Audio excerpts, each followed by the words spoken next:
बिस्मिल्लाहिर्रहमानिर्रहीम, अस्सलाम वालेकुम। मैं हूं आपकी मेज़बान निदा आसिफ। नाज़रीन, सैलाब से मुतासर जो इलाके हैं, अभी तक वहाँ पे जो है जिस तरह से इमदादी कार्रवाइयाँ चल रही हैं वो आपके सामने प्रोग्राम में गुफ्तगू करेंगे। इसके साथ साथ बताएं कि कराची में गुज़श्ता 2 रोज़ जो है से प्रोटेस्ट चल रहा था एम के पाकिस्तान का इलीगल कनेक्शन, जैसे पानी के इलीगल कनेक्शन के हवाले से पानी नहीं आ रहा है कि इलेक्ट्रिक जो है उनका किस तरह से आवाम के ऊपर जुल्म जो है वो आपके सामने है। ओवर ब्लिंग सुई गैस ने भी अपना सितम करना शुरू कर दिया। आवाम टैक्सेस देती है, आवाम बिल्स पे करती है, लेकिन उनको बदले में क्या मिलता है? कुछ भी नहीं। यहाँ पे लाइट नहीं है, पानी नहीं है, अब तो चूल्हों में गैस भी नहीं है। मतलब सुबह जो ऑफिस जाते हुए जो लोग हैं वो बगैर नाश्ते के जा रहे हैं। मतलब ये कराची है जो कि रोशनी का शहर, सबसे ज्यादा टैक्स देने वाला शहर, इतना तरक्की याफ्ता शहर, उसको क्या मिल रहा है यहाँ पे? मतलब ये सवालिया निशान है। इस प्रोग्राम में हम गुफ्तगू करते हैं। हमें स्टूडियो से ज्वाइन किया है, हमारे साथ मौजूद है एमकिम पाकिस्तान से नबील खान। खुश आमदीद कहूँगी, खैरियत से।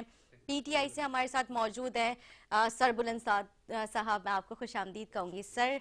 पहले तो मैं ज़ाहिर आपसे स्टार्ट करूँगी। जो प्रोटेस्ट किया जा रहा है उसमें एमकिम पाकिस्तान जो है भरपूर लोगों का मतलब उनकी हिमायत कर रही है। जो इलाके मकीन है वो इस पे जो है मतलब प्रोटेस्ट करते हुए नजर आ रहे हैं। इलीगल कनेक्शंस जो हैं वो किस हवाले से दिए जा रहे हैं? बिल्कुल। अस्सलाम वालेकुम। शुक्रिया आपका। वालेकुम अस्सलाम। गुड इवनिंग के लिए। कल बल्दिया में प्रोटेस्ट था, बल्दिया टाउन में। वहाँ पर इलीगल कनेक्शंस की वजह से बहुत जो आवाम है वो सड़कों पर निकली हुई थी, और हमारा कराची एम के मुँह गर्द किए और उसके लिए वहाँ पर उन लोगों के साथ शामिल हुई थी।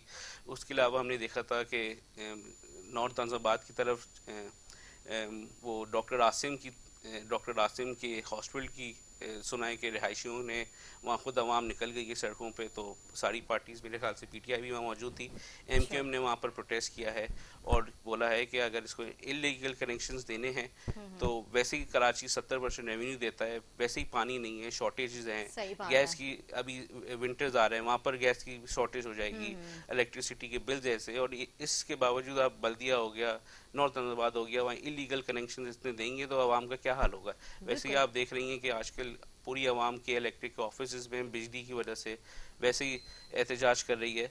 तो I think it's high time.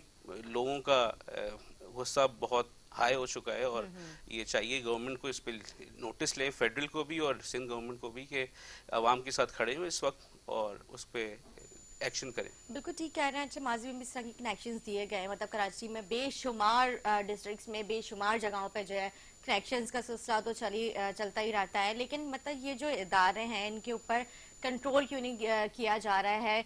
कौन ऐसे लोग हैं एक्सचेंज मिलके इनके साथ मतलब वो अपने लोगों के साथ मिलके इसमें लीगल कनेक्शंस देते हैं? ये क्या मामला है, आप क्या समझते हैं नबील? मैं बिल्कुल ये समझता हूँ कि सिंध गवर्नमेंट इसको कंट्रोल करेगी। ये फेडरल में तो जाता नहीं है, सिंध गवर्नमेंट के इख्तियारात में हर चीज़ वो अपने अंदर ले लेती है। तो इट्स प्रेशर पॉलिटिकल पार्टीज का, जो कराची को ओन करेगा उनका प्रेशर आवाम के साथ मिलकर हो सकता है। क्योंकि सिंध गवर्नमेंट, हम समझते हैं कि पीपल्स पार्टी इस वक्त सैलाब में शायद काम कर रही होगी, लेकिन कराची में इलीगल जो कनेक्शन वगैरह है वो इनकी जिम्मेदारी है सिंध गवर्नमेंट की। वो एक्शंस लें, उसको उनको अरेस्ट करें जो इस पे इन्वॉल्व हैं, चाहे वो सिंध गवर्नमेंट के किसी भी डिपार्टमेंट में हो, और उनको मतलब आपको आवाम के सामने पेश करें कि इनको अरेस्ट किया गया और इलीगल कनेक्शन नहीं होंगे। अगर मैं वही बात करूंगा कि इस वक्त अब मतलब things have changed a lot, कि सोशल मीडिया है, हर चीज़ है, आवाम में गुस्सा बहुत है इन्फ्लेशन की वजह से। सही बात ये है। 10 साल या 15 साल 20 साल पुरानी बात नहीं है। इस वक्त बहुत सारा प्रेशर है हर आवाम में, टैक्स के बिलों में, गैस की वजह से, इन्फ्लेशन की, सब्जियों की वजह से, हर चीज़ का प्रेशर है। तो अब वो बर्दाश्त नहीं करेंगे, बिल्कुल। और सिंध गवर्नमेंट को और चाहिए जब कि उसके अब वो बाद इसको इस तरह बहुत की सीरियस सूरत ले। हाल हो कि मतलब जिस तरह आपने जिक्र किया इन्फ्लेशन है, मतलब किसी भी सूरत में आप देख लें, लेकिन जब इतने सब कुछ टैक्सेस पे करने के बाद, सारी अपनी चीजें पूरी करने के बाद, एक शहरी क्या चाहता है कि हमें साफ पीने को पानी मिले, हमारे नलकों में पानी आ रहा हो, मेट्रोपॉलिटन घर में सिटी, बिजली प्रॉपर आ रही बिल्कुल, हो, चूल्हों में गैस आ रही हो, ये ताकि बेसिक मतलब नेसेसिटीज है। घरेलू तो कम से कम ये सारी तकलीफें ना नहीं तो फेस करनी पड़े। बेसिक, ये जो एक इन्फ्लेशन है ये तो वर्ल्ड वाइड है, लेकिन एब्सोल्युटली। यहाँ पर जो एक घरेलू जो सार्फिन होते हैं उनको जो इस तरह की तकलीफें फेस करनी पड़ती हैं, तो फिर एक वाकई बड़ा ये अफसोस बेसिक का मुकाम। नेसेसिटीज तो आप इंफ्रास्ट्रक्चर नहीं दे सके। आपने देखा बारिशों के बाद कराची की सड़कों का क्या हाल हुआ, एक वो परेशानी। लेकिन आप बेसिक नेसेसिटीज पे तो इलीगल कनेक्शंस ना दें कि दूसरे जो मुतासिरीन वो घर वाले हाउस होल्ड्स हैं उनको अफेक्ट पड़े। इतना तो करें, थोड़ी एहसास लोगों के लिए शामिल करें कि एक बुरा वक्त है, उस पे उनके साथ करें और टीवी पे आके प्रेस कॉन्फ्रेंस करें। वजीर आला सिंध को चाहिए, आई एम श्योर वो बिजी हैं सैलाब में और अच्छा काम कर भी रहे होंगे, लेकिन इस यहाँ कराची के लिए भी थोड़ा सा इनपुट करें और कराची के लिए आएँ और आवाज़ उठाएं कि ये जो इलीगल कनेक्शंस हो रहे हैं, प्रोटेस्ट हो रहे हैं, इंशाल्लाह शायद कमिंग वीक में हमारी राब्ता कमेटी लीडरशिप डिसाइड करेगी कि हम प्रोटेस्ट और सीएम हाउस में भी शायद कर सकते हैं। ये जो इलीगल कनेक्शंस के हवाले से मतलब आप लोग आगे जो लाइमल आप लोगों ने तैयार किया है, ठीक है जी सर। बुलंद साहब, आप क्या समझती हैं जो इलीगल कनेक्शंस का जो मामला है ये आज का नहीं है, मीडिया इसके ऊपर कितनी मतलब कवरेज कर चुका है, कितने प्रोग्राम्स हो चुके हैं, लेकिन जो इस तरह के इलीगल कनेक्शंस देने वाले उनके ऊपर किसी किस्म का कोई जू नहीं रेंगती है, डिपार्टमेंट को किस तरह से कंट्रोल कर सकते हैं, आप क्या कहेंगे?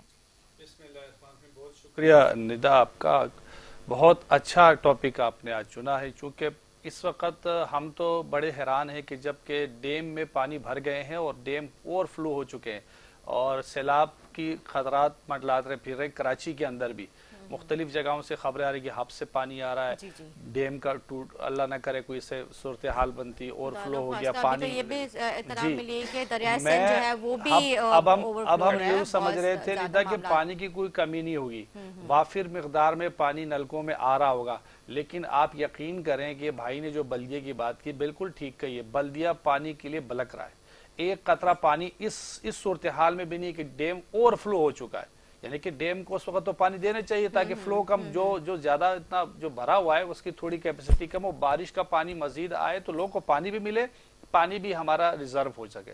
लेकिन बदकिस्मती से पीपल्स पार्टी के पास ये वाटर बोर्ड का इदारा है और इन्होंने अपने मनपसंद राशि अफसरान को यहाँ लगाया है। इन्होंने मंथली बांधी हुई अरबों करोड़ों रुपए की जो यहाँ, मैंने ये भी सुना है कि हीरोइन में, स्मगलिंग में इतना पैसा नहीं है, मनशियात में इतना पैसा नहीं जितना पानी बेचने में पैसा है, क्योंकि एक मिनट में एक टैंकर पानी भरता है तो लाखों टैंकर दिन के बिकते हैं वहां पर। तो वो जो टैंकर माफिया है उसकी वाह हो रही है, जो नलके जितने पानी लाइनों के थ्रू आता है घरों में, तो निदा वहां पानी बिल्कुल नहीं है, लोग बिल्कुल बलक रहे हैं। बल्दिया टाउन के अवाम, मैं अभी की सूरत हाल बता रहा हूं कि कल मैं अपने हलके में गया हूं, हलके के लोगों ने मुझे कहा है कि भाई आप और हम सब बैठ के डिसाइड करते हैं, आप लीड करें, हम हब रिवर रोड बंद करेंगे, क्योंकि पानी किसी भी यूसी में किसी भी जगह पर नहीं आ रहा। ये सिर्फ कराची में कोई एक डिस्ट्रिक्ट नहीं है कि अगर हम बल्दिया की बात करते हैं कि बल्दिया टाउन में जो है वो कादर मंदुखेल साहब का वो हल्का है, तो वहाँ पे पानी जो है मतलब इस तरह के हाइड्रेंट्स चल रहा है, वहाँ पे पानी बेचा जा रहा है। ये कराची में आधा कराची इसकी नजर हुआ है, तो आपके अपने एमपीएस से जो उन्होंने क्या किया अपने हल्के में? मैंने हमारे कादर मंदुखेल साहब जीतने के बाद एक दफा भी अपने हल्के में नहीं आए। जो उसने वादे किए थे, जो असम्बली में जो चीखा था और वो जो इल्जामात लगा रहे थे, ऐसे गायब हो गए जैसे मैं समझता हूँ कि वो कोई मैंने यहाँ है नहीं, नुमाइंदा ही नहीं है, बेयार और मददगार सब कुछ वहाँ है। पीपल्स पार्टी के अपने ही लोग उससे नाला हो चुके हैं और इनकी जो क़यादत है वो सिर्फ माल जमा करने में लगी हुई है, कोई पुरसाने हाल नहीं है। आप वहाँ सड़कों के हालात देख लें, बहुत ख़राब हैं, इतने हैं कि गाड़ियाँ गुजरने से कासिर है। मेरा भाई तायीद करेगा। ये आज की बात तो नहीं है, ये तो पहले की बात है। वहाँ पे आपके अपने आपके एमएनए थे वहाँ पे, क्या नाम है उनका, अच्छे फैसल वाडा साहब, उन्होंने क्या कर दिया? उन्होंने क्या किया वहाँ पे? मतलब उन्होंने इलीगल जो कंस्ट्रक्शन हाइड्रेंट्स चल रहे थे वहाँ पे, उनको कुछ उपाय नहीं करवा सके? हमारे दौर में वजीर आजम आपका था सर, उस वक्त आपने कुछ नहीं किया? हमने किया ना, 75 करोड़ रुपए हमने लगाए। अभी एक पानी की लाइन हम हब रिवर जो मेन जो रोड है वहां से बल्दिया के लिए हमने बड़ी लाइन एक लेकर आए। पीपल्स पार्टी वालों ने हमारे पे एफआईआर कटाई अवाम की खिदमत करने पर और उसकी जो एनओसी मुअत्तल कर दी। 9 नंबर से हमने कायम खानी कॉलोनी के लिए एक लाइन डलवाई, उसकी एनओसी उन्होंने मुअत्तल कर दी। जहां जहां भी हमने पानी के लिए इंफ्रास्ट्रक्चर लाइनें हमने बिछाई, इन्होंने सारे के सारे हमारे प्रोजेक्ट सस्पेंड कर दिए।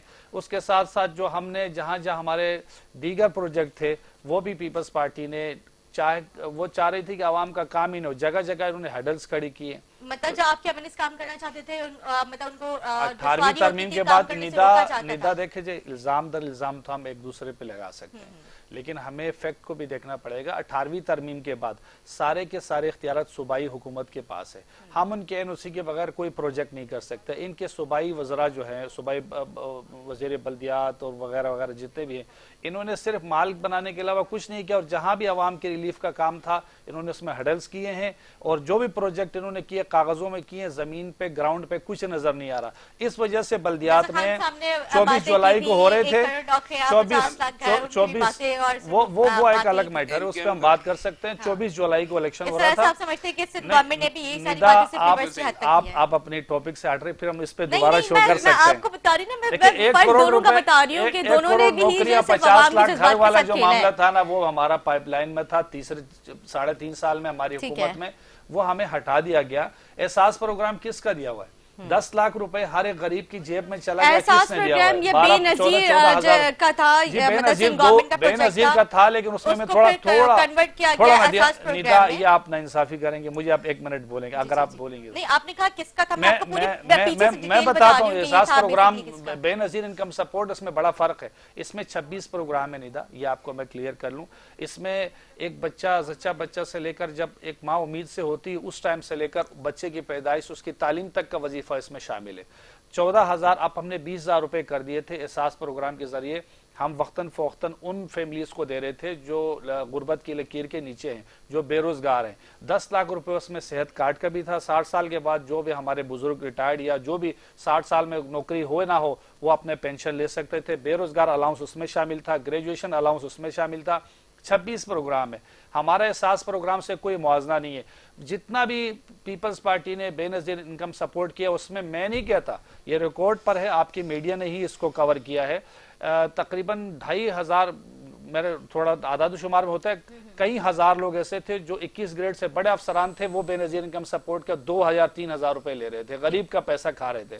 हमने ये अक्रॉस द बोर्ड, किसी की सिफारिश, हमारी पॉलिटिकल सिफारिश नहीं चल रही थी। कोई भी आदमी 8171 पे SMS करके अगर उस क्राइटेरिया पे पूरा उतरता तो उसको SMS आता था, वो एहसास पर अपना उस ऑफिस से जाके अपने पैसा ले रहा था। तो ये बिल्कुल सियासत से पाक खिदमत का प्रोग्राम था। इसके अलावा हमारी जो हुकूमत रही, उस हुकूमत के अंदर लाइट नहीं जाती थी रात 3 बजे से सुबह 7-8 बजे तक। हमारी हुकूमत में ओवर लोड शेडिंग नहीं थी। ये जो गर्मी का अजाब के अंदर जो लोड शेडिंग जिसकी आपने शुरू में बात की, बड़ी अच्छी बात की है कि आवाम इस वक्त अपनी बेसिक यूटिलिटीज के लिए तरस रहे। बेसिक नेसेसरी जो इंतहाई जरूरी चीजें हैं, जिसमें पानी, गैस, बिजली है, ये सब चीज नापेद हो चुकी है। यहाँ तक कि सड़कों का जो एक आने जाने का रास्ता था वो भी बर्बाद हो चुका है। ठीक है साहब, मैंने आपकी पूरी गुफ्तगू सुनी, बहुत इत्मीनान से, तहम्मुल से, मैंने आपको भरपूर मौका दिया। आपका जो गुफ्तगू थी, आपके सवालात ही ज्यादा है बात करने का। आपने कहा कि हमने एहसास प्रोग्राम जो था, जो PTI की हुकूमत खान साहब लेकर आए थे, हमने हर मतलब खानदान को इससे मतलब वो फैजियाब किया, लेकिन बहुत सारे मुस्तहिक लोग अभी भी आ सकते हैं जिनको नहीं मिला। जो अपनी एंट्री करवाते थे बोलते हैं आप इसके अहल नहीं है, जबकि उनके पास कोई इतने असासे भी नहीं थे, ना उनके पास बाइक थी, लेकिन उसका भी एक चेक एरिया था ना, उसका जिसका पासपोर्ट बना है, जिसका बैलेंस ज्यादा इस्तेमाल हो रहा है फोन सेल से, और जिसने कहीं सफर किया है बाहर, पासपोर्ट मतलब कैसे हो सकता है? देखिए हमारे यहाँ देखो, ये मैं इसलिए कह रहा हूँ कि इस पे अलग प्रोग्राम हो सकता है। 24-25 करोड़ आवाम में से आपने 5 करोड़ लोगों को इस गुर्बत की लकीर के नीचे जो आ रहे हैं उनको देना। अगर हम सर्वे घर घर करना शुरू कर दे तो पोलिटिसाइज हो जाता है। हमने क्राइटेरिया कर लिया कि भाई जिसके पास सेल फोन का इस्तेमाल कितना है, उसके पास पासपोर्ट है, उसने बैरूनी सफर मुल्क सफर किया है नहीं किया, उसका अकाउंट नंबर है, उस हिसाब से जो उस गुर्बत की लकीर नीचे से कम से कम हमने 3-4 करोड़ लोगों को वो पैसा दिया है। सर आपकी बात लेकिन ये शुरुआत थी, ये आप वाली बात सही है, वो उन लोगों तक भी पहुंचना चाहिए था जिनको नहीं पहुंचा। बिल्कुल, कुछ सफेद पोश लोग ऐसे होते हैं जो नहीं वो कर सकते, नहीं कर सकते, लोगों के आगे मतलब वो वहां लेके जा रहे थे। ये 26 में से उनके लिए भी शामिल है निदा, वो 26 प्रोग्राम में उनके लिए भी शामिल है। मैंने सब चीज 26 इसमें प्रोग्राम है, हमने नीचे से लेकर ऊपर तक जाना है। हमारे पास पैसे भी आ रहे थे, सब आ रहे थे। अमेरिकन के कहने पर, अमेरिकन साजिश थी कि हमें हुकूमत से निकाला गया। रात के 12 बजे अदालतें लगी और वो सारी पार्टी जो हमारे साथ खुश थी उन सबको कहा गया रातों रात के आपने PTI के अगेंस्ट जाके वोट देना है असेंबली में। जो हमारे साथ खुश थी उन बेचारों को, अभी इनका MKM के उसामा कादरी साहब का स्टेटमेंट अभी भी वायरल होता, कभी कभी सामने आ जाता है कि वो कहते हैं हमारे साथ खेला गया है, हम क्या करें, हम अच्छे खासे हुकूमत के साथ थे, हमारी डोरे किसी और के हाथ में, इस तरह के सारे पछतावा होता है अभी PDM का सारी पार्टियों को। सारी पार्टियों को, जितने भी पार्टी इस वक्त इस हुकूमत में है, सारी असेंबली के अंदर देखें ना आप, जब से हुकूमत आई है गैस नहीं है, बिजली नहीं है, पानी नहीं है, इंफ्रास्ट्रक्चर बर्बाद हो गया, महंगाई जो 150 रुपए पे हम पेट्रोल दे रहे थे, जो उसको हम अपना रूस के साथ एक मुआहिदा करके उनसे गैस और तेल और दीगर चीजें गंदुम लेके हम मजीद सस्ता कर रहे थे। तो रातों रात हमें हटा के वो जो 150 रुपए वाला पेट्रोल जो 100 रुपए में इन्होंने देना था, वो 250 में 260 में अल्लाह खैर करे 20 रुपए और मजीद बढ़ने के हमें इतलात है। तो ये बताएं 280 रुपए 250 रुपए में पेट्रोल खरीद के आदमी अपनी पेट्रोल के पैसे पूरे करे, अपने घर के खर्चात पूरे करे। ये महंगाई तो खान साहब के दौर से, हमारे दौर में हमारे कॉन्ट्रैक्ट कोई साल नहीं है, तो पब्लिक कर ले, है तो पब्लिक कर ले, हम रोका थोड़ी। इतना था तो खान साहब वो कॉन्ट्रैक्ट लेके आ जाते ना, एक कॉपी तो वो अपने पास रख सकते थे। हमने किया नहीं, हम कौन सा कॉन्ट्रैक्ट लेकर आ जाए, हमने तो पब्लिक किया हुआ है जो रूस से हमारे तो वो मामला थे। अमेरिका ने क्या कहा कि आप रूस क्यों गए थे, हमें तो ये कहा गया ना। बहुत ही सर के साथ वो करते हुए हम एमकेएम का यही है कि फर्स्ट टाइम इन कराची ने इतना बड़ा मैंडेट फेडरल को नहीं दिया कि उनके 14 एमएनएस, उसमें से उनकी फेडरल मिनिस्टर्स, गवर्नर सिंध, फिर प्रेसिडेंट, फिर प्राइम मिनिस्टर, उसके होते हुए अगर आप कराची के लिए उन्होंने कुछ नहीं किया। एमकेएम अलायंस में गई थी पीटीआई गवर्नमेंट के साथ, एक चार्टर्ड करके गई थी कि आपको ये सब करना है। पीटीआई ने भी डिसअपॉइंट किया, ऐसा नहीं है कि पीटीआई ने कराची के लिए बहुत कुछ किया है। 140 लोकल बॉडीज के लिए एमकेएम सबसे पहले कोर्ट गई थी। असद उमर साहब बाद में आए थे पेटिशन लेके उसका बन के। एनीवेज उसके बाद जो सर बात कर रहे हैं कि पीडीएम में हम प्रस्ताव आए, मुझे नहीं पता, फैक्ट्स एंड फिगर्स थोड़े चेंज हैं। 120 का बैरल हो गया था, आप नहीं दे सकते। फाइनेंस मिनिस्टर का है और पढ़ी लिखी कौम हो गई है। अगेन जो इनके कीबोर्ड वॉरियर्स हैं वो भी कहते हैं कि एक चीज जो आप सस्ती लेके उसको महंगी लेके सस्ती नहीं बेच सकते। अगर ये भी होते, आईएमएफ इनको भी करना पड़ता है, ये सारी प्राइसेस हैं and it's an overall global inflation. हर जगह आपको इन्फ्लेशन पड़ेगा आपको। Yes it's a tough times, इसीलिए गवर्नमेंट को चाहिए, फेडरल को भी, सिंध गवर्नमेंट को भी, कि एहसास करें लोगों का कि जितनी मदद हो सकती है वो करें, रेट्स कम करें। जैसे 300 आपका यूनिट्स पे बिजली में गवर्नमेंट ने वो किया है, उसको किया है, वेव ऑफ फ्यूल एडजस्टमेंट का किया है। तो बहुत सारी चीज़ें एमकेएम पीटीआई से भी खुश नहीं थी और इस वक्त यही है कि आप हमारी वजह से, खान साहब भी हमारी वजह से बने थे और मेरे ख्याल से शहबाज शरीफ भी हमारी वजह से ही एमक्यूएम की सपोर्ट से, चाहे वो 7 सीटें हो या 25 सीटें हो। 7 सीटें आज भी एमक्यूएम की उतनी ही वैल्यूएबल हैं जितनी 25 थी। एमक्यूएम के लिए आवाज, एमक्यूएम कराची की हुकूमतें बनती है, लेकिन जो मतलब कराची की जमात, जो कराची को ओन करने वाली जमात है, वो कराची को क्यों नहीं बनाती है? क्या कर सकते हम? जब हमारा दौर था, आप लोग बनाते हैं तो सर हुकूमत बनाने का कराची को तो कोई फायदा होता है। जब हमें मैंडेट मिला और पावरफुल मैंडेट मिला मुशर्रफ के दौर में, एग्जाम्पल इज देयर, 10 साल 12 साल जो कराची में इंफ्रास्ट्रक्चर बना, हर चीज हुई, उसकी मिसाल मिलती नहीं है। उसके बाद से जो हुआ वो आपके सामने। एमक्यूएम क्या कर सकती है? प्रोटेस्ट कर सकती है, गवर्नमेंट में जाके आवाज उठा सकती है। पीटीआई का ऑन पेपर किया था, मीडिया पे दिखाया कि ये हुआ था, इनमें से कुछ इम्प्लीमेंट नहीं हुआ। पीडीएम में गवर्नमेंट शामिल होने के लिए सारी जमातों को, टॉप लीडरशिप को लेके खालिद मकबूल भाई लीडरशिप हमारे बैठे और उन्होंने दिखाया कि ये सब है। अब उन पे अगर कोई नहीं कर रहा तो ये तो कराची अवाम को चाहिए, कराची अवाम को उस पर आवाज़ उठानी चाहिए कि एक कराची की जमात कर रही है लेकिन आप टैक्स इतना ले रहे हैं, उससे पूरा इंफ्रास्ट्रक्चर बिगाड़ दिया, लेकिन आपकी कोई आवाज़ ही नहीं उठती। सर आपकी बात को दर्ज कर, कराची की अवाम किस तरह से करे? कराची की अवाम जब भी आवाज़ उठाती है आपके सामने, आवाज उठा के जो थक चुके, कुछ भी नहीं होता, किसी पार्टी को कोई फर्क नहीं पड़ता, कितनी हुकूमतें आ गई उनकी आवाजें रोक दी जाती हैं, मतलब उनको बोलने के उनके हक छीनने जाते हैं। यहाँ पे मीडिया अगर अपनी हक के लिए आवाज उठाता है, उनकी आवाजें बंद कर दी जाती है। क्या करें लोग, क्या करेंगे? आवाम की आवाज बंद नहीं हो सकती, किसी और की हो सकती, लेकिन आवाम की आवाज कोई बंद नहीं कर सकता। मैं समझता हूँ और एमक्यूएम भी ये समझती है कि आवाम की आवाज़ रोडों पे होगी, प्रोटेस्ट होगी, चाहे वो सीएम हाउस के सामने हो या पीडीएम से रिक्वेस्ट होके हो या उनकी गवर्नमेंट गिरा के हो। कि एक प्रेशर इतना है आवाम का इस वक्त कि सारी गवर्नमेंट को बनाने वाली जमात है, वो सीएम हाउस हम आवाज उठा सकते हैं। हम पहले भी गए थे और अभी भी चले, हम पहले भी गए थे, हम पहले सीएम हाउस गए, आपको पता है वहाँ पर हमारे कारकुन शहीद भी हो गए थे, तो उसके लिए नहीं है। जो मेन इश्यूज हैं उसके लिए एमक्यूएम प्रोटेस्ट करती हुई आई है, कल बल्दियाब में भी किया है, और इंशाल्लाह मुझे उम्मीद है कि अगर सिंध गवर्नमेंट ने हमारी आवाज़ नहीं सुनी तो इलीगल कनेक्शंस पे और उस पे हम सीएम हाउस के सामने दोबारा भी जा सकते हैं। ठीक है जी सर, बुलंद साहब आप बाद में कमल कीजिए। अभी अवाम ने अपना फैसला 245 में दिया, महमूद मौलवी साहब वहाँ से इलेक्शन जीते बड़ी भारी तादाद में। अवाम, कराची की अवाम बाशऊर है, पाकिस्तान, कराची एक मिनी पाकिस्तान है और यहाँ बाशऊर कौम रहती है। तो इन्होंने ये अवाम ने इसलिए एमक्यूएम को रिजेक्ट किया। ये हमेशा एमक्यूएम का मैंडेट रहा है 2018 से पहले कि एमक्यूएम अपनी ट्रैक से हट गई है। एमक्यूएम के पास वो नज़रिया और वो फिलॉसफी नहीं रही, क्योंकि उन्होंने एमक्यूएम ने सिर्फ अपने ज़ाती लीडरशिप के ज़ाती मफादात थे। अवामी मफादात होते तो पीटीआई को कभी ये ना छोड़ दे, क्योंकि पीटीआई इस वक्त, और ये खुद ये ऑनेस्टली बता रहे, चूंकि इनकी मजबूरी है, ये इस वक्त पीडीएम का हिस्सा है, लेकिन ये हमारे साथ कितने सेटिस्फाई थे और उनके साथ अभी कितने सेटिस्फाई हैं।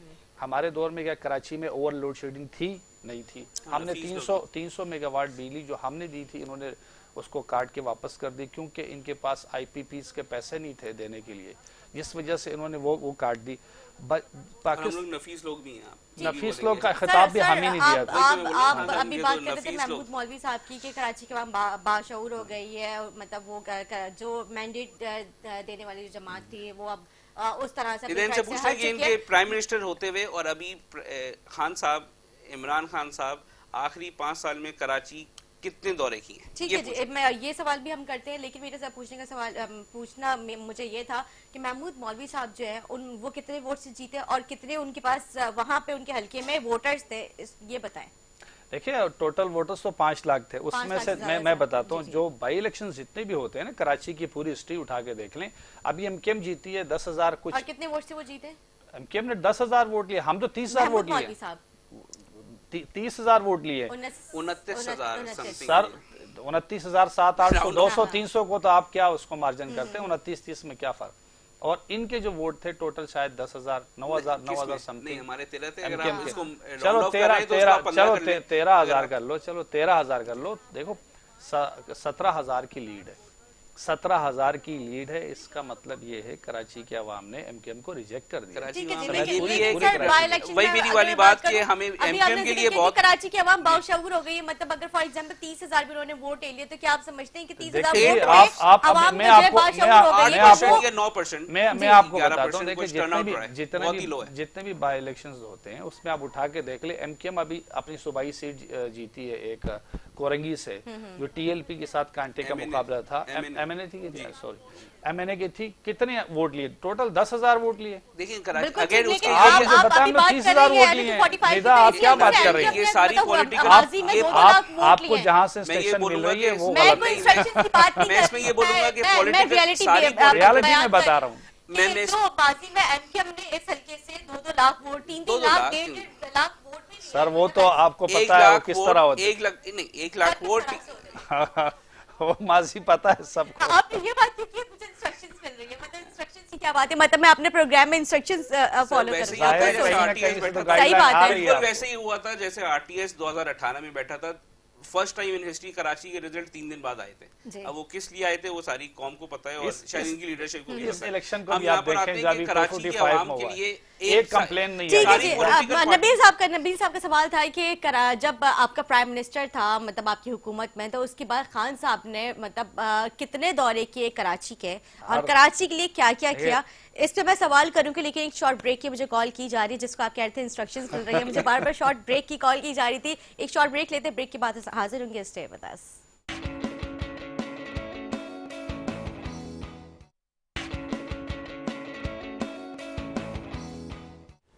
जी नाज़रीन, खुशामदीद। ब्रेक से पहले नबील एमक्यूएम पाकिस्तान से नबील खान, उनका सवाल था इमरान खान साहब जब प्राइम मिनिस्टर थे तो वो कराची कितनी दफ़ा उन्होंने दौरा किया और उन्होंने कराची के लिए क्या क्या किया। ब्रेक से पहले मैंने आपसे कहा था कि मैं इसका जवाब आपसे लूँगी। जी देखिए जी, कराची खान साहब तो आते रहे, चूँकि प्राइम मिनिस्टर थे, 4 और 5 सूबों को देखना था, तो कराची गाहे बगाहे आते रहे। चार सूबे सर, 5वां आप किलियत बलिस्तान को भी आप स्टेटस मिल गया है ना, तो आप उसको भी शामिल करें, उनको भी सूबे का स्टेटस। सूबा नहीं है वो, पाकिस्तान की इस वक्त इंतजामी तौर पे 4 चले वो 4 सूबे कर, मतलब ऑफिशियली जो है वो 4 सूबे हैं। वो भी वज़ीर आला उनका डिक्लेयर हो चुका है, लेकिन ये बहस अलग है क्योंकि 5 सूबों में उसको शुमार किया जाता है। नहीं सर, उनका वजीर आजम अलग है, आपको पता है। गिलगित बल्तिस्तान के वज़ीर आला है, वज़ीर आज़म सॉरी वज़ीर आला, सॉरी वज़ीर आला, सब चीज तो और उनके हर चीज सारे मामला हमसे मतलब बिल्कुल डिफरेंट है, आपको पता है। पाकिस्तान के ज़ेरे का, लेकिन ऑफिशियली जो है वो इनके मतलब हमारे पाकिस्तान के 4 हम आगे चलते हैं, कराची के ऊपर बात करते हैं। ये तो वही बात होगी जो कल खान साहब ने कहा था, वो 1 लाख और समथिंग 40,000 हमारे पैगंबर है, 1,24,000 को सीएम गिलगित बल्तिस्तान है। ठीक है, बहुत आप सीएम का मतलब होता है चीफ मिनिस्टर सूबे में लगता है। मैं आपकी इन्फॉर्मेशन के लिए, ठीक है, लेकिन उनका जो है इंडिपेंडेंस डे उनका अलग है, नहीं है, गिलगिस्तान का नहीं है, कश्मीर का बिल्कुल है सर। चले जी, उसको छोड़ देते हैं। ठीक है जी, वो उस पे अलग शो, ठीक है, जिस पे मैं अलग शो करूंगी। ठीक है जी, आपके साथ ही करूंगी पूरे, मैं भी पूरा आदाद और शुमार और सारी हिस्ट्री के साथ में करूंगी इस प्रोग्राम। आप बताएं जी, आप ये पीपल्स पार्टी के दौर में हुआ था सूबे के स्टेटस के हवाले से। भारत ये कराची में खान साहब ने जो ग्रीन बस है वो हमारे दौर में स्टार्ट हुई है। इसके अलावा K4 के लिए हमने पैसे मुख्तस किए, हमने भाई वो तो सर हिला रहा है, और हमने ही KRC के ऊपर काम शुरू किया कराची सर्कुलर रेलवे पे। ठीक। और हमारे दौर में जो महमूदाबाद नाला है वो बन गया, जिसकी वजह से कराची आज बचा हुआ है, औरंगी टाउन का बन गया। 2 बहुत बड़े नाले थे, दोनों साइडों पे हमने बेहतरीन सड़कें बनाई है और बेहतरीन हमने वो नाला बेहतरीन तरीके से उसको हमने मैनेज किया। गुजर नाला हमने 1100 अरब में आपने जो है ये महमूदाबाद और 2-3 और नाले वो बना के आपको अपनी जिम्मेदारी पूरी कर दी। खान साहब आए, 700 अरब रुपए का वो मैंने सारा डॉक्यूमेंट्स आपको दे दूंगा, ठीक है जी, सही ताकि आपको पता लगे हमने ये बहुत बड़े मेजर जो प्रोजेक्ट्स थे वो हमारे दौर में कंप्लीट हुए। इसमें नाजाबाद में 2 फ्लाईओवर्स थे, इसमें बहुत सारे चीजें थी जो हमने की हैं, और जिसका जो 1100 अरब रुपए हर आदमी कह रहा होता है, लेकिन 1100 रुपए हम किसी के हाथ में तो नहीं दे सकते ना। ये प्रोजेक्ट्स थे जो हमने किए थे, तो ये वो पैसा था। और कराची के लिए खान साहब चूंकि ज्यादा अवाम जानती है, अवाम के लिए PTI ने कुछ नहीं किया होता तो 245 में हमें रिजल्ट मिल गया होता। अभी इलेक्शन हो रहे हैं कराची से, खान साहब 3 हलकों से खुद इलेक्शन लड़ रहे हैं, रिजल्ट आ जाएगा। अगर अवाम खुश है और हमने कोई काम किया है, हमारी कार्रवाई कारकर्दगी से हमारी जितने भी एफर्ट्स थे, तो अवाम हमारे साथ। मैं माजरत के साथ आपकी मैं यहाँ पे बात करूंगी। मुझे बहुत अफसोस होता है कि आपके MLAs MPs ने जिस तरह से वोट लेने से पहले अपनी प्री कैंपेन्स की थी, लोगों डोर टू डोर जाके आप लोगों ने मुलाकातें की थी, मतलब बहुत ज्यादा अच्छा एक कम्युनिकेशन था आवाम से। लेकिन जब वोट ले लिया उसके बाद हलकों में कोई नजर नहीं आया। सिर्फ एक वाहिद आलमगीर साहब है जो अपनी NGO की वजह से मेरे ख्याल से वो यहाँ पे टिके, वरना बाकी सारे के सारे तो इस्लामाबाद में। यकीन करें आपने निदा बहुत अच्छा सवाल इसलिए किया है कि आलमगीर के हवाले से भी ये शिकायत है जो आपने बताई है। लेकिन मैं आलमगीर साहब की इस बात को मैं अप्रिशिएट करूंगी, चलो कुछ तो वो अपने सोशल एक्टिविटीज को लेके यहाँ पर नजर आते रहते हैं, कुछ ना कुछ चलो गटर में टक्कर लगा लिए या चले अपनी पार्टी की सियासत को अलग रखते हुए वो जो नेगेटिव जो एक परसेप्शन क्रिएट किया जाता है वे उसमें शामिल है। हमारे सारे MNAs अपने हलकों में आज हमारे जहां से अकरम चीमा साहब का, मैं अभी आपकी रिसेंट MNA की बात बता देती हूँ ना, अभी जिन्होंने वोट लिया वो कितनी दफा हलकों में नजर आए नहीं है, इस्लामाबाद में मौजूद है, वो अपने हल्के में नजर नहीं आए। लोगों के बड़े बड़े मेजर इश्यूज हल किए, हालांकि महमूद मौलवी साहब को हलफ भी नहीं उठाया अपने पॉकेट से, और वो अभी गए थे रिसेंट को 2-4 जगहों पे। मैं आपको सारी वो डिटेल व्हाट्सएप कर दूंगा। रिजाइन कब कर रहे हैं? रिजाइन जब खान साहब का हुक्म होगा। रिजाइन तो हम सब ने कर दिया है, जितने MNAs थे सब ने कर दिया है। हमारे 3 MNAs के सिर्फ कराची से एक्सेप्ट हुए, अकरम चीमा साहब के और कैप्टन जमील साहब जो हमारे जमील अहमद साहब है, और शकूर शाद साहब के। तीनों हलकों में अब इलेक्शन हो रहे हैं, तीनों का रिजल्ट आपके सामने आ जाएगा। हमारे MNAs हर वक्त अपने हलकों में, वो भी इस्लामाबाद में ही मौजूद होते हैं। सर कौमी असम्बली का जब इजलास होगा निदा तो वो कहाँ होगा, कानून साजी होगी तो वो कहाँ होगा? नहीं, वो कराची में सबसे, मैं कोई फैमिली नहीं, मैं उनका सारे MNAs का पेज में अभी लाइव आपके शो में लेकर आए, पेजेस देख लें। डे बाय डे उनकी आप प्रेजेंस देखें कहाँ पर। आप ये नहीं समझिएगा कि मैं आपकी दिलआज़ारी कर रही हूँ, मैं आपके सवाल से खुश इसलिए हो रहा हूँ कि आपकी गलतफहमी दूर करने का मुझे मौका मिल जाएगा। आपके जो व्यूवर्स हैं उनको भी व्यूवर्स जितने भी देख रहे हैं उनको भी ये गलतफहमी जो एक क्रिएट की जाती है, हमारे जो सोशल मीडिया के पेजेस हैं हमारे एमएनएस के, आप उसको फॉलो करें। आपको रोजाना की बुनियाद पे हमारे एमएनएस की प्रेजेंस नजर आ जाएगी। अपने हलके में जो लोगों से मिलते हैं, तरक्याती काम करा रहे होते हैं हर जगह पर। आफ्ताब जहांगीर साहब हमारे बड़े सरफेज थे, आलमगीर साहब हमारे बड़े जबरदस्त, सैफुररहमान सरजानी मेमार वगैरह, जी बड़े जबरदस्त वो हमारे मैंने काम कर रहे हैं। आलमगीर साहब अच्छा काम कर रहे हैं, सैफुररहमान साहब अच्छा काम कर रहे हैं। कौन सी जगह पर? मेन मेमार मोड़। आपकी अभी कंप्लेन आ गई, लेकिन देखो बहुत बड़ा हल्का है यहाँ। इत्तेहाद टाउन नादन बाईपास से लेकर नादन बाईपास से लेकर गुलशन मेमार सोराबगोड का बॉर्डर लगता है। इतना बड़ा हल्का शायद कराची में कोई हो।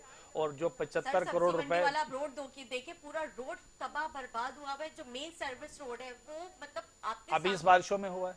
इस बारिशों से पहले हमने वहाँ जंजाल गोड ये वो सब सड़कें हमने बनाई है। तो कचरा पड़ा हुआ है। मैं आपको सारे मैनेज की आपको मैं आपकी जो उनकी एक्टिविटीज है वो आप पेजेस फॉलो करें, आपको पूरी आपको नजर आएगी। क्योंकि हमें 3 साल मिले निदा, अब नाराज बहुत माजूद के साथ हमारे भाई हैं जिनको 30 साल मिले। 30 साल में कराची को नहीं बना सके। पीपल्स पार्टी को 30-40 साल हो गए। पीपल्स पार्टी इस कराची शहर को, अपने सूबे को नहीं बना सकी। हमसे 3 सालों में आप 70 सालों का गन साफ करवा रही है। 70 साल में जो बिगड़ा हुआ आपसे ठीक आप हमसे करवाना चाह रही है। आपकी उम्मीदों पे हमें बहुत शुक्रगुजार भी है और इंशाल्लाह ये तवक्कुआत पे पूरा उतरेंगे। देखिए इस वक्त पाकिस्तान में रिवायती सियासत से हट के हमें एक खिदमत का जज्बा लेकर आगे जाना चाहिए। 3 महीने बोलते तो आप मुझे बताएं, रातों रात का जज्बा होना चाहिए, आवाम के लिए कुछ जज्बात होने चाहिए। छड़ी आके एमकेएम के ऊपर लगी, इनके दिमाग ठिकाने पे आ गए और इन्हें हमारे खिलाफ वोट दिया।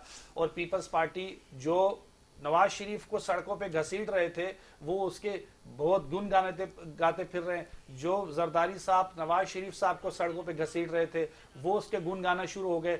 जो मौलाना साहब इन सबको हराम की हुकूमत कहता था वो उसको हलाल करार देने लगे। जो बाप पार्टी जो हमेशा सर मुझे यहाँ पे माजी में बयानात मुझे भी बयानात याद है। शेख रशीद साहब के लिए बयान दिया गया था कि मैं उन्हें चपरासी भी नहीं रखूंगा, लेकिन उन्होंने वज़ीर दाखिला बना के बैठा दिया वाला बयान आज भी आपको याद है। एक एमएनए और जहां 25-25, 50-50 एमएनएज वाली पार्टी है वो उनके बयानात जो पीएम रह चुके हैं 4-4 दफा, उनके बयानात आप बिल्कुल पानी में बहा रही है। तो ये तो गलत है। आप ऐसा तो ना करें। जो इख्तिदार में जितनी ज्यादा रही है, जिसके पास ज्यादा मैंडेट है वो ज्यादा रिस्पॉन्सिबल है। हमने उस एक महीने को क्या ले लिया वो हमारे लिए दरअसल बना हुआ है। हर जगह आप मीडिया वाले उसी को कोट करते हैं। सर आपकी बात बिल्कुल दुरुस्त है, आपकी बात बिल्कुल दुरुस्त है। मैं अभी पीटीआई की वाइस चेयरमैन शाह महमूद कुरैशी साहब हैं, वो एक जमाने में जिया भुट्टो का खुद नारा लगाते थे। शाह महमूद कुरैशी साहब, उनकी मैं बात कर रही हूँ। और अब जो है वो पीटीआई के गुण गा रहे हैं। मतलब वो भी तो मतलब सियासत उन्होंने कहाँ से सीखी। मुस्तफा कमाल कौन सी पार्टी में थे? एमकेएम में थे ना। आप बिल्कुल थे। आज वो अपनी पार्टी अलग करके बैठे हुए, अपना नेरुआ लेकर आगे आ रहे हैं, अपना बयानिया अपना पर्सपेक्टिव बयान कर रहे हैं। तो हम ये कहते हैं कि जो जिस पार्टी में है उस पार्टी के लिए तो काम करेगा। अब जो बांदा पार्टी छोड़ता है दूसरी पार्टी में जाता है तो जाहिर है वो उस नजरिए पे आता है। इसीलिए एक इंसान जब दूसरी पार्टी में जाता है तो वो उस नजरिए के मुताबिक। ठीक है जी, मतलब आप लोगों की जो एमकेएम से भी इख्तिलाफात है अभी नहीं हमें इन्होंने छोड़ा, हमने इनको नहीं छोड़ा। अच्छा नहीं छोड़ा। मतलब अगर माजी में मतलब फ्यूचर में अगर जो है कुछ इस तरह की मतलब साथ वापस आने की कोई सूरत हाल बनती है, वेलकम करते हैं कि अवाम इस बात से आपने नाराज है। कौम ने ये फैसला कर लिया है कि हम पीटीआई के साथ है, आपको पीटीआई के साथ आना पड़ेगा। आप आए ताकि इस मुल्क को बेहतरी की तरफ ले जाएं। वो जो लोग जिनके अपने मेफेयर में फ्लैट है, स्विस में इनकी, लंदन में स्विस में इनकी जायदादें हैं, जिन पर अरबों खरबों के करप्शन के केसेस है, पानामा लीक्स में ये कन्विक्टेड है, ये सजा याफ्ता है, बाप बेटी दोनों। आप उन लोगों के साथ खड़े होंगे तो आवाम तो आपके साथ नहीं खड़ी होगी ना। आप अपना नैरेटिव बिल्ड करें, अपना बयानिया बनाएं और आप ऐसे बंदे के साथ लगे या अपने साथ नहीं लगते तो भी अपने। ठीक है जी, लेकिन अभी मेरा शेख रशीद साहब वाला जो मेरा सवाल था उसका जवाब नहीं दिया आपने। क्या खान साहब ने अपने बयान में कहा था कि शेख रशीद साहब को तो मैं अपने पास चपरासी भी नहीं रखूंगी, वजीर दाखिला बनाकर उनको बिठाया। 20 साल पुराना बयान था, आज भी उसको कोट सर कहा तो था ना, मतलब बात तो ये कि आप देखिए वो एक मैंने बहुत सारी पार्टियों के लिए काफी है वो एक मैंने। ठीक नबी आप क्या कहेंगे? मैं बोल रहा हूँ वो तो बोल रहे बहुत पुराना है। अगर पाकिस्तान की सबसे बड़े प्रोविंस में सबसे ज्यादा सीटें होने के बाद आप सीएम डाकू परवेज इलाही को बना दे, तो उसके बाद तो पीटीआई का नैरेटिव खत्म हो जाता है। और जहाँ तक डायनेस्टिक पॉलिटिक्स की वो बात करते हैं, मरूसी सियासत, शाह महमूद कुरैशी बेटे को आपने एमपी बना दिया, बेटी को आप अभी एमएनए का टिकट दे रहे हैं। तो पीटीआई की जो अगेन सोशल मीडिया वॉरियर्स हैं, ऑन फ्लोर जो है रियलिटी नहीं है, बात परसेप्शन पे बहुत अच्छी करते हैं, नैरेटिव बिल्डिंग में माहिर हैं, मतलब इनसे अच्छा माहिर कोई है नहीं नैरेटिव बिल्डिंग में, और उसकी वजह से शायद इनको थोड़े वोट मिल जाते हैं। लेकिन कराची की आवाम बहुत बाशऊर है, उन्हें पता है कि हकीकी जमात कराची की ऑन ग्राउंड चाहे वो पावर में हो या नहीं हो वो काम करने वाले। यही एमके में आप बताएं, अभी बारिशें हुई, एमकेएम के एमएनएस अमीन हक भाई, फैसल सवारी भाई रोडों पे थे, आपको पिक्चर्स नजर आई होंगी कि वो पानी में गए और काम किया उन्होंने। पीटीआई का यही है कि उनके एमएनएस जो कराची से थे, पिक्चर्स देखी थी काम कारकर्दगी का, आप देखिए मैं आपको बता पता नहीं, आप देखेंगे बहुत, चाहे वो अभी सैलाब के लिए भी हो गए और बारिशों में भी हो जाए, एमकेएम की लीडरशिप चाहे एमपीएस और एमएनओस वो ग्राउंड पे होते हैं और वो नजर आते हैं, हल्कों में होते हैं, वो अपने लोगों से करीब होते हैं। वो आपको पीटीआई में नहीं नजर आएंगी क्योंकि उनको पता ही नहीं होता। उनकी अली जैदी हो गए, फैसल वाडा हो गए, ये सब आपको सिर्फ इस्लामाबाद में होंगे, ये आपको नहीं, आपको पता है। उसके अलावा भी वो अभी अपने हल्के में हफ्ते में 6 दिन शायद वहाँ पर इस्लामाबाद में होते हैं, खान साहब की कोई मीटिंग होती है या अपने कराची के अवाम के लिए। आप आलमगीर अगर कर लेते तो कर लेते, वो भी ऑप्टिक्स के लिए कर लेते। हमने यहाँ से राशन भेजा है अपने सैलाब मुतासिर भाइयों के लिए। यहाँ पे आप सब लोग अपने अपनी जमातों की यहाँ पे तारीफें कर रहे होते, लेकिन अगर मैं पर्सनली बात करूँ ना, मैं बहुत ज्यादा डिसअपॉइंट हूँ इन सारी सियासी जमातों की कारकर्दगी से। मतलब जितनी आवाम है उतनी मैं, क्योंकि मैं खुद भी अपने इर्द गिर्द का माहौल देखती हूँ, जब मैं ड्राइव करती सड़क पे जा रही होती, सड़क को देखती हूँ तो बहुत बुरा हाल होता है। मतलब हम रोड पे बाहर निकलते तो हम कचरे की स्मेल आ रही होती है, जगह जगह कचरा पड़ा हुआ होता है। मतलब अफसोस के साथ मुझे कहना पड़ता है, जिस भी जमात को आप सपोर्ट करते हैं ना, मतलब हमारी आवाम, लेकिन हमें बदले में उस तरह की चीजें बड़ी हमारी उम्मीदें लगाई भी होती है। तभी आपने महमूद मौलवी के इलेक्शन की बात की, एमक्यूएम के लिए इसमें वो है कि कराची की आवाम शायद पॉलिटिक्स से थोड़ा वो टर्न आउट कराची के अवाम का आखिरी बाई इलेक्शन से बहुत लो है। क्यों ऐसा है कि पंजाब के बाई इलेक्शंस में 50% वोटर टर्नआउट रहा है और कराची के इलेक्शन में 8% 10% पे। तो कराची का अवाम किसी पे इस वक्त उतना ट्रस्ट करने के लिए वो नहीं है कि उन्हें पता है कि हम जितना टैक्स दे दें सब कुछ कर लें, हमारी सड़कों का यही हाल रहना है, हमारे इलीगल कनेक्शंस होने, के इलेक्ट्रिक हमें लूटता जा रहा है। तो again federal plus local government को चाहिए कि कराची आवाम, कराची के बिजनेसमैन सबके लिए आवाज उठाएं और करें। अगर कराची है सर तो आप मुझे बताएं ना कि इलेक्ट्रिक ने जो जुल्म सताया हुआ है मतलब आवाम के ऊपर, इनके बड़े बड़ी जो पोस्ट है उनमें इनके डायरेक्टर्स वगैरह कौन है, कौन है आपको पता है? जो नाम आ रहा है वो पीपल्स पार्टी का और एमकेएम का आ रहा है। जरदारी साहब की बहन की कोई शेयर्स वगैरह हैं और एमकेएम के कोई लीडरशिप ऐसा नहीं। अगर ऐसा होता तो एमकेएम आज से नहीं 10 साल से कराची के अवाम के इलेक्ट्रिक। तो सर फिर ये रोना प्रोटेस्ट करने का मतलब क्या फायदा? मतलब जो नाम आ रहे हैं, अभी आपने खुद ही जिक्र किया, तो कराची के साथ इस तरह का प्रसूर क्यों किया जा रहा है जब टैक्सेस दे रहे हैं, ओवर टैक्सेस मतलब अवाम के ऊपर? अब कराची की अवाम के इलेक्ट्रिक में जा रही है। अब वो ये नहीं है कि इसके बंदे बैठे हुए वहाँ पर। तो जमातें कब जाएंगी कि इलेक्ट्रिक में? हम तो सिर्फ जमात इस्लामी को देखते हैं, जमात इस्लामी जो है प्रोटेस्ट करती हुई आए, कोर्ट में भी पहुंची है। मसला ये है कि वो कोई इवेंट होता है तो आते हैं, वरना वो उन्हें कराची का कोई दुख नहीं है। ये हमें 30 साल से पता है कि उनको कराची मेयर के इलेक्शन है तो उन्होंने करोड़ों रुपए की खर्चात कर दिए, एडवर्टाइजमेंट कर दी, उन्हें पीपल्स पार्टी से एग्रीमेंट कर लिया। उनको पता है वो जब कोई इवेंट होता है अपने आप को करने के लिए वो, वरना कराची के लिए जमात इस्लामी का कोई ना लेना देना है ना वो कुछ कर सकते है। तो कराची की जमात ना कैसे लेना देना नहीं है, एक टाइम पे उनका भी मेयर रहा है, उन्होंने काम किया है कराची के लिए और बहुत बेहतरीन काम किया है। आखिरी 10-20 साल की मतलब 15 साल की बात कर रहा हूँ कि उसमें